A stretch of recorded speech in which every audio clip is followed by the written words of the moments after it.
Dominican Republic, Guadalupe, I know Colombia. I mean, it was like all over. So it's really nice, you know, California, New York, you know. So it's really nice. It's really nice. So how's the baby? She's good. She's you know, doesn't sleep all that great, but she's otherwise really healthy. And yeah, my little Fatima is good. Nice, nice, nice. So why did you name her Fatima?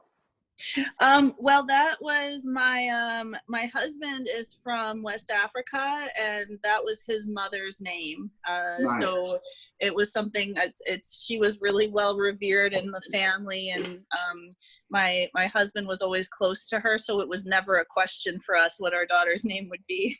Where is in West He's Africa? from Senegal. He's from Dakar. Oh, nice. Nice. Mm-hmm. Nice. Yeah. Nice. Yeah. Got a big international interfaith family. Senegal, that's where Sadio Mane plays for Liverpool. Oh. He's from Senegal. Mm. He's a good guy. Okay. Are we getting more people? So I will be sharing the video online for anybody that couldn't make it. Again, guys. Hi, Mary. Hi, Ahmed. How are you? Good. How are you? I'm okay. Good to see you. How exciting. Good seeing you too. That's good. Yeah, that's good. All right. Go ahead and get started. And you guys have Yeah, I can't hear you. I can't hear you. Can't hear me? Yeah, now it's good. Okay, good. This is why we give it a few minutes. Hey, so you suggested that we have this after I did your interview for Fanoos magazine, because you feel like a lot of students are asking you similar questions over and over and over again. Would you like to kind of give us a short debriefing on what you've been encountering in the dance world since quarantine started and the things that people are bringing up to you over and over again? Well, I don't know, some of you know that I used to own 4 studios here in Florida, dance studios. I am lucky right now that I don't have them because, you know, the rent is crazy and the overhead is crazy just to keep a studio open. You know, it's a lot of money. You know, the insurance, the this, the that, the state, and all, you know, the extra stuff, the staff. So with all that, I am glad, but I'm also sad for other people that own dance studios right now. And when you have someone like me owning 2 and 3 and 4 and 5 location, and it's really, really hard to make payment and rent and the staff. It's tough. It's tough right now. It's tough, and so we have to change the thinking. You know, I always refuse to teach online. Always. You know, when someone tells me, "Oh, can you teach me private online, whatever?" And you know, last year, if you asked me, I was like, "Oh well, maybe 2 months from now or 3 months from now." But now, that's all I do. Teach so many private in the daytime, and I have classes. I was teaching classes, a lot of classes for 3 months, nonstop. And I took a break, and I'm back. This is my 2nd week back. Mm-hmm. And it feels, you know, okay, whatever. But this is going to be on for a while. We don't know when this is going to be over. And even when it's over, we have to start thinking different. We have to think different than anything. Anything. I'm not talking about just dancing. We're talking about everything in life. We just have to think about everything different in life. One of the musician that, you know, he works with me, and he comes here to my summer camp. He got infected with the virus, him and his mom. And some of the ladies here, they know him very well. And it's really sad, you know, and it's really hard right now. And it's, I feel bad for a lot of people because income, it changed, you know. Thank God, you know, I'm not in the same situation like a lot of people. I'm always doing something. So 20 years ago, I bought a gas station. 20 years ago. And, you know, so that's a steady income because people always need gas, always need the beer. Right now, they're selling beer like crazy at the station. I don't go there. I don't like to go there. I just go once a month, you know. But for other people that I see, you know, the restaurant, people that it's involved in a restaurant, it's just suffering tremendously. People that own bars, people, I mean, everybody's, you know, it's affecting all of us. And right now, it's not the time for anyone to be upset with Mary, to be upset with Amanda, with Neva, you know, anybody. Because really, we don't know what's going to happen tomorrow. Nothing, we're not sure. There is no definite answer for anything. We might have good day today. We don't know what's going to happen tomorrow. Just say, you know, to whoever, you know, near you, anybody that's near you, say hello, check on them, and be nice to others. And because we don't know what's going to happen tomorrow. Absolutely, we don't know. And life is too short as is. And now with this on top of what we have, you know, we should not have any problem with anybody because it's not worth it. It's not worth it at all. You know, nothing, it's worth anything, you know. I lost few friends, and I know friends that they lost others. And it's not a good thing. It's not a happy moment right now. So if you love someone, just tell them. Even if you don't love them, just say, yeah, I love you. You just let it go. Let go of everything, you know, and enjoy everything. Enjoy everything. You know, I wake up in the morning and I'm so happy. I go to my backyard and I'm sitting there, you know, listening to the birds, and, you know, it's just amazing. And just enjoy everything. That's all. And Amanda, kiss that baby. Kiss that baby. You know, every time you have a chance, just kiss that baby. You know. Oh, I do. Yes. Family's so important. I have grandkids. I have the 7 years, but she's going on 75, and I have 11 months. She's gonna be 1 year next month. So, you know, so it's really nice. It's really nice. So I think the forefront of a lot of people's minds has been, you know, as you mentioned, a lot of people are out of work right now. And of course, entertainment is out of work right now. We're seeing a lot of studios shut down. Nobody is doing gigs right now, or if they are, it's kind of sparing and it's very cautiously, as it should be. So what do you think is going to be the future of belly dance shows and gigs? And what do you recommend for dancers that feel like maybe something was taken from them or that they're not successful? Well, when I see Broadway is closed and we don't know when they're gonna come back, when I see Cirque du Soleil went bankrupt, yesterday or the day before, I was going to somewhere, I see Pier 1 out of business. I mean, come on, this is crazy. This is crazy.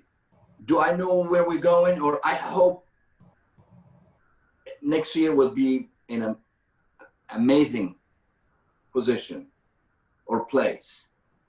I hope next year we will go back to, but it's gonna take time before we go back to the norm.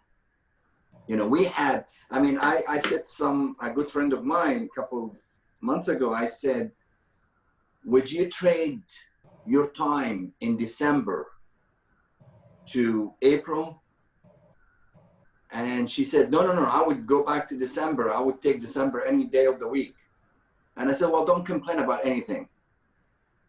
So right now is not time to complain. It's not right. It's just time to be, you know, to be happy, to be positive, to be careful. I cannot predict what's going to happen. You know, some places they open soon, and look what happened. Thank God right now in Egypt, the number is going lower and lower and lower. We also, it's one of the biggest news that I hear about Egypt. It's we have a lot of people that been sick, they get cured. So a lot of people leaving the hospital, tremendous. Well, Egypt is using the Chinese, the Russians, the French, the Japanese. So they're using everything. They're not just sticking to one direction. So they're taking some stuff from Japan, some stuff from China. Egypt was the first country to send help to China when China was like really high. So there is a lot of things going on, vaccine and whatever. So there's something going on. Numbers going great, everything is going lower. You know, so who knows? Who knows? Maybe we will be like Egypt right now, you know, and you know we go back to norm, and you know, yeah. So, one of the things that you mentioned to me when we spoke, when we were setting this up, was that you feel very strongly that dance students and professional dancers should not necessarily aspire to have dance be their entire career or be the only thing that they do. Can you elaborate that on that a little bit, and why you believe that? Because I feel when I was a student, it was the dream, was to be the professional dancer where that's all that you did, and you toured and you were with the Bellydance superstars, to the point where I even heard people making fun of other dancers for having day jobs. So can you elaborate your thoughts on how to be financially successful and how to go about that and how you did that as well? In my experience, when I came to America and I started doing classical ballet, it did not pay anything. You know, I went to work for a company, for agency, and that was just no money. All my friends that they went to Germany, retired, and I see them, I see them on, you know, Messenger every morning, we talk. They all retired, they're getting their money, and life is wonderful. When I came to America, I switched directions. So I went to ballroom and Middle Eastern. I did Middle Eastern to 87. And I said, I need to concentrate on one, either ballroom or Middle Eastern. I did ballroom and I did well. You know, I retired when I was 39 years old. When I came to Florida, I just retired. I said, I'm not dancing anymore. You know, I'm done, whatever. I had a gas station, just making money, and I don't have to be there. And I invested my money in other things. So I did well in that. when someone asked me at 25 years old, 26, 30 years old, and she said, you know, I want to open a dance studio and I want to make a career, whatever. Same question was given to me for Colombia. And Neva was there in that conversation. They said, can a dancer support themselves? Can they make a career out of it? And I honestly, I answered it and I said, no, you can't. You can't. And this time, right now, that's a big proof for all of us. So you need to have, I'm seeing Mary Leila from New York. She's a nurse. Neva is a nurse. Vivian, school teacher. Tashira, she tremendous career with managing law firm. I mean, every single one of them. And these are the top dancers from the 80s. And they could tell you, all these girls, they work in New York and they were the best of the best. But every single one of them had a career. Now, we all in the same age bracket. I'm like 16 right now. No, I'm not. But anyway, so each one of them, nurses, whatever, they made a career, and the dance was secondary. They were smart. Right now, when people ask me, can I make a career out of it? No, you can't. Don't look at one person, you know, a big name, female or male, whatever, and say, okay, I'm gonna be like that. We can't. We're not all of us gonna be that person. Not that, you know, we're gonna be in that person. So you have to have something beside. Dancing is not the main focus. Dancing is not the main income or source of income for you and your family down the road. In ballet, 35, 40, you're done. If you're playing soccer, football, for us, 33, 37, you're done, no more. So you have to make something, whatever. In football, in baseball, if you don't have something to fall back on, then you're fooling yourself. Belly dance, in the 80s, there were so many clubs in New York. And, you know, Mary, Vivian, and Tashira, and, you know, Jihan, all these beautiful dancers, they were making good money, but they had something else on the side. They had a daytime job. So everything that they made was gravy. And the money was completely different. The money at that time was completely different. Now, too many hookah lounges. Before it used to be a club. Club will pay it different than hookah lounge.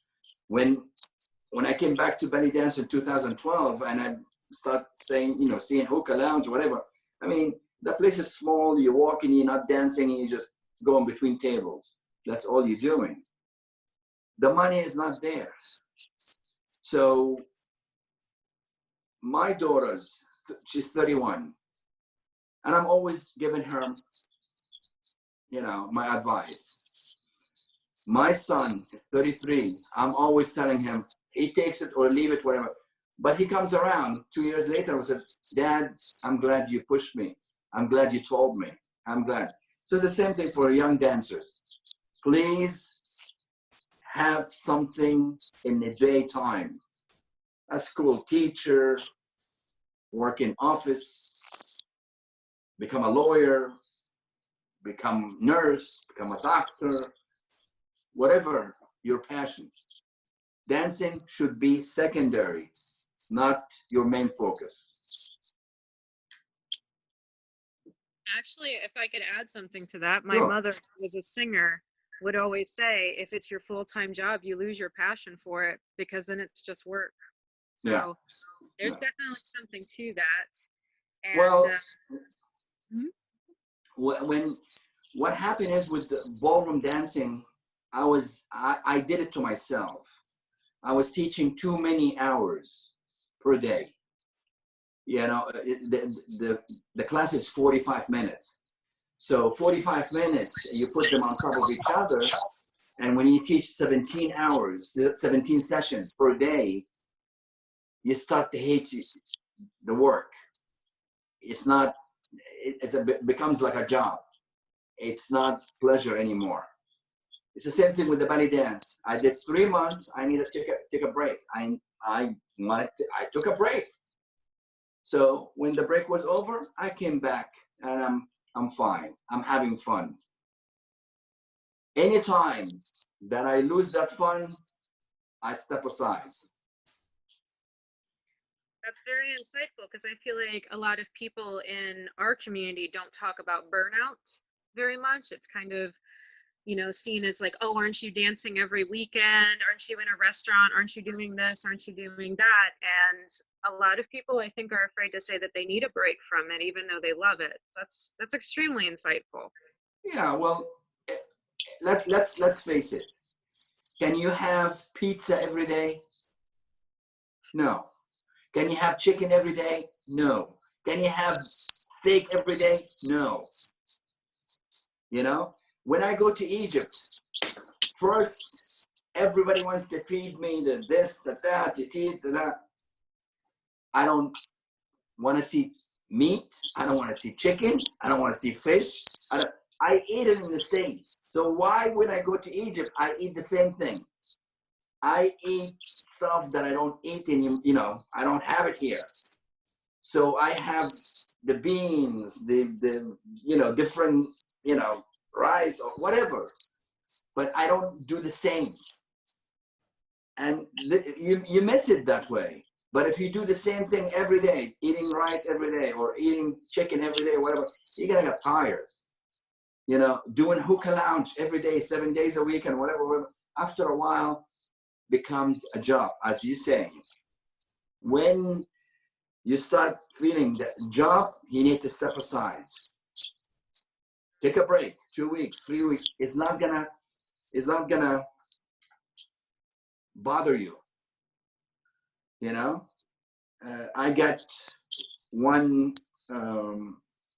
advice from a dear friend of mine, Pierre Dulaine. They had a movie about his life story. Ballroom school. He was a ballroom teacher. So one time I told him, I said, I'm teaching 7 days in New York. I'm teaching 7 days. And he said to me, I made more money when I took Saturday, Sunday off. And I said, how? He said, because I start seeing things. When you go to the same block every day, you don't see anything. When you leave that room for 2 days, you come back, oh my God, yeah, that wall needs to be cleaned. I need to frame that picture. I need to open the window. I need to fix the fan. But when you come every day to the same thing and seeing the same thing around, nothing works. So you need to step away. Every time you're tired from what you're doing, you need to step aside. Group classes. If you're not having fun, you need to step aside. Going out every day, he's gonna be tough on you. So I don't need to go out every time. So variety is really good. Well, that segues into my final question, and then I will open it up to everybody who is listening to either write in the chat or to chime in. So one of the main things that was coming up before quarantine and is still a topic of discussion in a lot of the groups, and Neva herself actually asked this in our event, was that I think what you're alluding to of this kind of sense of boredom of doing the same thing over and over again has also produced this effect where people are adding things into the dance, and they're adding in other influences that maybe don't belong there. We're getting into cultural appropriation, and just also just a general sense of this isn't belly dance anymore. And a lot of people are on one side calling for, can we get back to tradition? Can we get back to Egypt? Can we get back to Soherzaki and Samia Gamal and the classics and true technique? And then we also have a large pool of people that are vehemently saying, you know, Americans don't like that. We can't get work doing that. We're getting bored with it. And I personally know that I've heard it many times in many different ways over the years. So as someone who has taught as long as you have and does come from Egypt and has also studied other dance forms, what are your insights on how we can remain true to our art form, not get bored, but also not cross those lines of just putting stuff together and calling it belly dance? How do we get back to belly dance? 28 years ago, 29 years ago, Tahia Carioca. She died in September 1999. She says when she walks in the street of Cairo, there's so many dancers. She said anybody, she walks anywhere, there is a dancer. Oh, I'm a dancer. Oh, I'm a dancer. During her time, who was there? Naima Akif, Tahia, Samia, and maybe a couple more. Each one of them had their own style. But even you could see Samia Gamal, she had chiffon skirt, but it's elegant. It's not trashy. Let's plain English. Tahia Carioca, beautiful style, hairstyle and smooth, and you name it. She has the whole package. She says when she watched dancers, this is, we're talking about before she died, before 99. She said, when I watch dancers, I don't know if it's African dance, if it's rumba, is it samba, or martial arts, or something else. She said, I don't know where is all this is coming from. And she said, I wish that they have a academy, and she will donate her time to teach for free. How frustrated she was. Is the dancing changed? Yes. Every day, you know, when you look at jazz, jazz is jazz. Bob Fosse has his own style. Jazz is jazz. When you look at the classic ballet, you have the Russian school, you have the French, you have the British, you have the German, but everybody's more or less is a toss between the Russian and the French. This is the top two schools. And you have the Martha Graham, which is the modern, you know, it's a different thing. And you have ballroom dancing. We have structure in ballroom dancing. We have style, we have rules. You cannot do this, you cannot do this. If it's closed, open, division, scholarship, no scholarship, what level?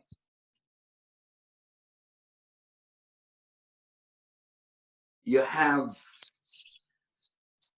when you enter in ballroom dancing, when you enter my days, if you enter in Rising Star competition, if you dance in more than 2 years, you cannot enter.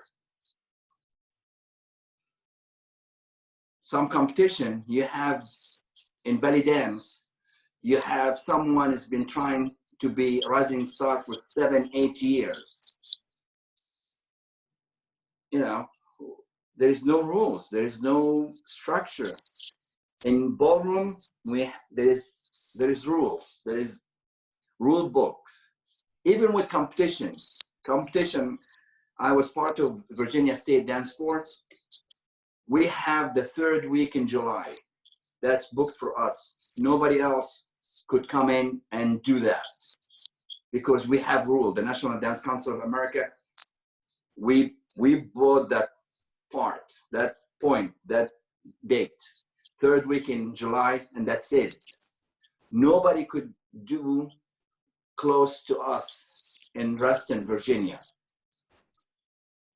Here, I mean, I see the frustration when something happens. You have 3, 4 shows in one night in the same block. So nobody has respect for others. All right. You also have with all the ballet and all that, we know that this is ballet. When you come into Middle Eastern dance, I don't know what's going on. Honestly, I don't. I can't figure this out. I can't figure out. It's the same movement with some people. If they're doing Saidi, if they're doing Fallahi, Skandarani, cabaret, no cabaret, hookah lounge, not hookah. It's the same thing, just change the music. Sha'bi, whatever. And call it street shabby. What are you gonna do with street shabby? Street shabby, you know, the Egyptian boys, they took it. It's a bad hip hop. Imitate hip hop, the Americans, and they wear their pants down. They imitate, but they're not dancers. So they're miserable looking dancers, and they call it street shabby. So if I go like this, then you're gonna call it whatever. I mean, you're just copying something that it's really nasty. You know, you copying. I mean, I asked the boys in Egypt. I said, "Why are you walking around with your pants down, showing your underwear? What the heck is that? Do you know what's that for? You know, they copying Americans. You know." 5 years ago, everybody in Egypt wearing ponytails. The guy's got no hair, but he's got a ponytail. Copying. So, yeah, I mean, come on, it's passé. Who does ponytails anymore? You know, it's passé. Hip hop. These guys, they make hip hop. And the miserable dancers, you cannot tell where they come from. What's their background? What century they come from? I mean, anybody becomes a hip hop in Egypt expert. So here in America, we say, if you're 10 miles away from me, you're an expert. Just 10 miles. So this is 7,000 miles, I believe, or 3,000 miles, or I don't know how long Egypt is and here. We're far. 6,000, I believe, 6,000. About 2 minutes left before this cuts out. And Okay. One question from Amanda is, since you're alluding to everybody kind of being an expert, since we're Americans and we were born here, what kind of experiences should we be looking for beyond just taking classes to make sure that we're on the right track? Well, I mean, point of reference for folklore, somebody asked me about folklore, if it's good or bad. If point of reference, look at Mahmoud Rida. Mahmoud Rida's got so many things from 1958 to his passing a couple of, 2 weeks ago. Look at his repertoire. Look, my cousin Ahmed Hussein was the director for 9 years, Rida Troupe. He started as a dancer, became a trainer, became a choreographer, became the manager, the director. So point for when it comes to folklore, have the Rhythm and National Folk Company of Egypt, Comea. That's your reference. Now look beyond 1988. Look for the dancer before 88. The dancing became really crazy and start to go down since 1975. And next time I will tell you why 1975. Well, you heard him. He said there's going to be a next time, so I'm going to hold you to that. Absolutely, absolutely, absolutely. Tech testing, because this was a little crazy. So I really want to thank you for your patience. Thank you everyone for your patience. This has been recorded, so I'm going to be putting this on Facebook shortly. And I really want to thank you for all of your insight and everything that you have told us. I hope everybody has enjoyed it. Please share with your friends. And, you know, Ahmed, you are extremely approachable, I have to say. So I'm sure if anybody has questions, they know where to find you, or Absolutely, absolutely, no problem. On Fanoos magazine, and we will be in touch again. I would love to continue this as a series, guys. So if you would like to be interviewed, you know, your teacher would like to be interviewed, anybody else that should be interviewed, if you got something to say, I want to talk to you. So bring it on. This is your moment. So hookah time with Ahmed Hussein. Here we go. That's it. Hookah time. Enjoy your night. Again, thank you so much. Stay safe. Thank you. Have fun. And we will be in touch shortly. Thank you so very, very much.